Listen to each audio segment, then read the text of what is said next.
大家好，或许世间苟活着的大多数的人都有着无法描述的强大的同情心，因为一个抖音账号叫做雨林俊峰的人，在得知自己得了癌症之后，在欲哭无泪和极端绝望之下，随手在抖音发布了15秒的自己当时那生无可恋、痛苦绝望的苍白表情，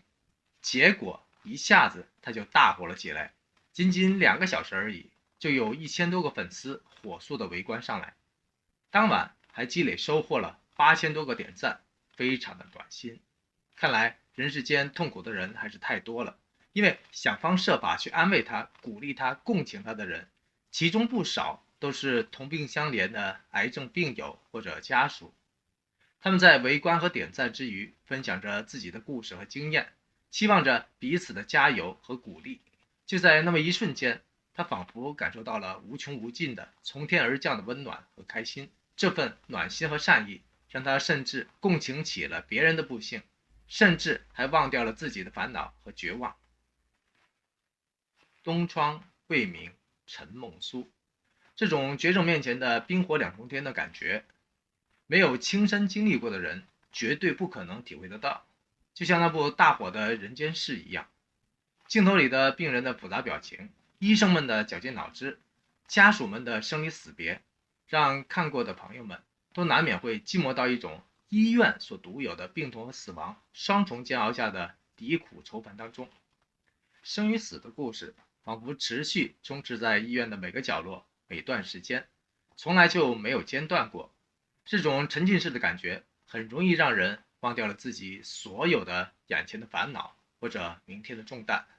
因为作为数字1的人都没了的话，这些烦恼和重担，即便有成千上万个零，也都彻底失去了意义和存在感。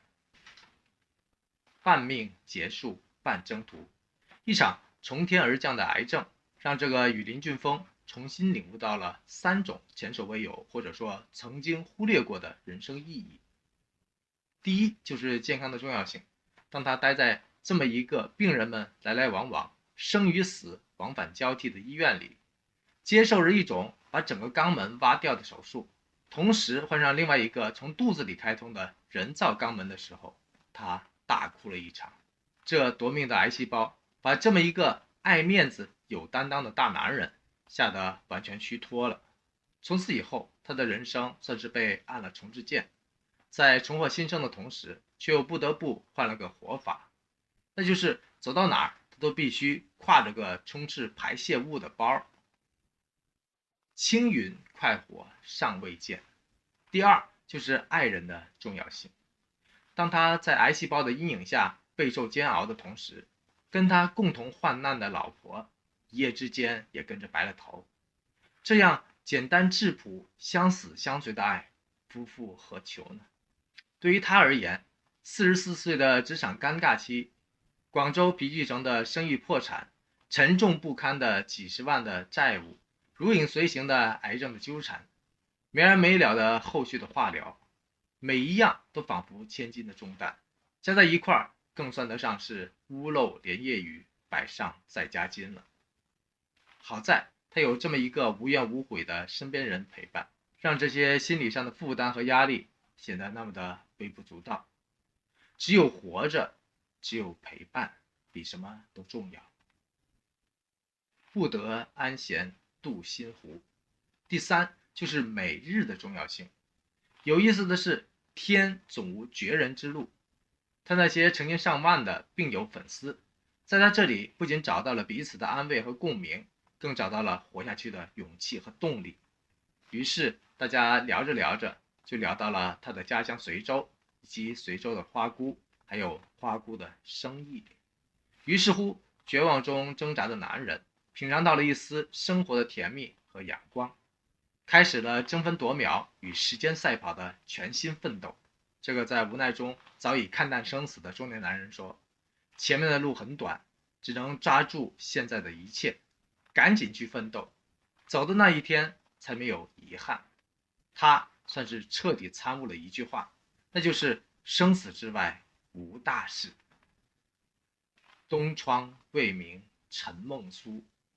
半命结束半征途。青云快活尚未见，